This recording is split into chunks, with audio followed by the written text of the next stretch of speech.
네, 얼마 전 부천시에 사유지 공공이용 도로가 파손되거나 노후돼 정비가 필요할 경우에 지자체가 지원할 수 있도록 하는 조례가 생겼습니다. 네, 해당 조례가 어떤 내용을 담고 있는지 이 조례안을 대표 발의했던 박찬희 부천시 의원 연결해서 이야기 나눠보겠습니다.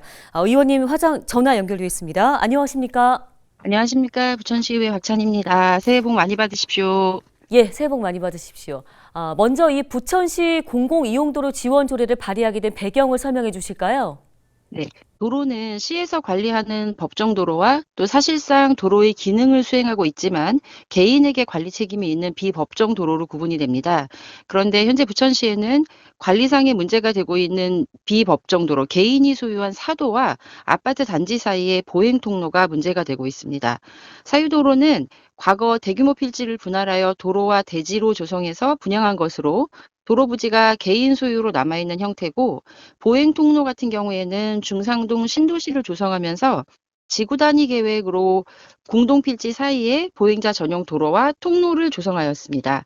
근데 보행자 전용 도로는 도로계획시설로 도로에 지정돼서 관리에 큰 문제가 없지만 보행 통로가 문제가 되고 있는 상황이었습니다. 원도심, 신도시의 문제가 아니라 부천 전체에 이런 도로에 관한 관리의 문제가 시급하게 대두되고 있었습니다.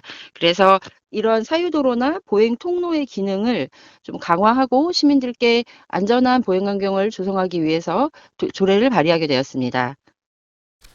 네, 그러면 조례 주요 내용도 한번 자세하게 소개해 주실까요?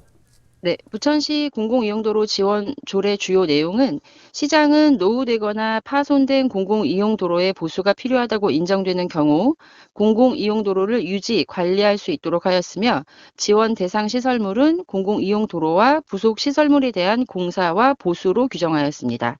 지원을 받고자 하는 토지 소유주나 아파트 단지 입주민들은 토지 사용 승낙서 내지는 입주자 동의서 등의 관련 서류를 작성하셔서 지원 신청을 하시고 절차에 거쳐서 해당 부서에서 대상지를 선정하고 지원을 할 수 있게 되어 있습니다. 단, 대상지가 재개발이나 재건축 대상이거나 혹은 10년 이내에 동일한 사유로 지원을 받으셨을 경우에는 반복 지원은 불가능합니다.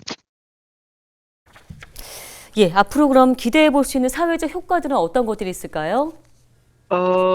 부천시 이 조례를 통해서 시민들의 보행 불편이 해소될 것은 너무나 자명한 일이고요. 사실 이 문제는 전국의 모든 지자체에서 안고 있는 문제이기도 합니다.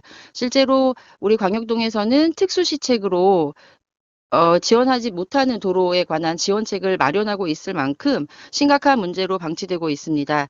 그래서 선제적으로 지금 사유도로로 방치되고 있는 보도를 시에서 정비하게 된다면 보행 불편, 생활환경, 그리고 또 원도시, 신도시의 균형 격차 해소에도 도움이 있을 거라 생각합니다.